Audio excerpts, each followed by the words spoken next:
trying to feed into that. It was supposed to be a nice little segue. Sorry. But you I went thought you were off on asking about your the judge rant. program in general. You went off on your judge rant. It's beautiful, by the way. You should post that somewhere. I Maybe you should put that misunderstood on the the question. I You should apologize. put that judge thing on the internet. That was a very good rant about that. Well, I'm very passionate about that.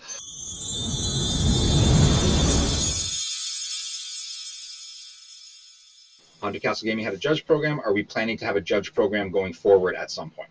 We will need one because organized play is going to be a thing someday, and you can't have organized play without qualified individuals who are impartial and able to make effectual rulings. We might come up with a different name for it, but there will be some sort of official program for rulings that people can be a part of. Now, Jason, how would you know why it's so valuable to have judges in a game? Do you have any history in judging and why a judgeship is important for a game? Oh yes, as I alluded to earlier, I was a Magic judge for about 6 years.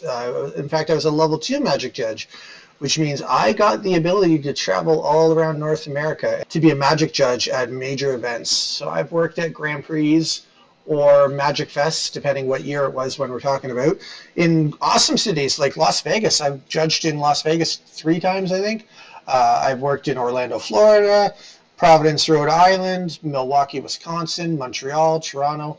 I've been all over Canada, all over the States judging, and you need qualified, impartial people who are able to make accurate rulings. And I can say from personal experience, as a former Magic judge, that a lot of the people who I know, including myself, who worked as Magic judges, oftentimes we would work for 12-hour days in major events for what would equate to about 8 hours worth of pay, because people loved it so much and because they wanted to see the community grow and they cared about it so much that kind of they allowed themselves to get financially taken, not get compensated quite properly.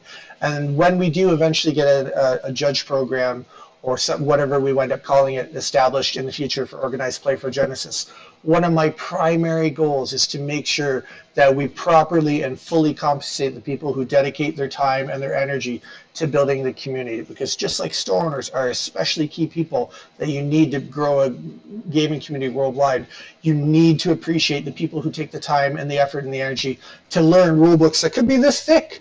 Like it takes real hours of studying and practicing and learning and memorizing, and not everybody's willing to do it. And it's a personal issue that I feel really strongly about, that I want to make sure that anybody who works at the future for an organized event on a big scale for Genesis, because we will get there someday, I want to make sure that they're properly compensated. I feel very passionate about that, and I think that's one of the key things that we need to do as a company in the future to make sure that our game can reach the heights that it deserves.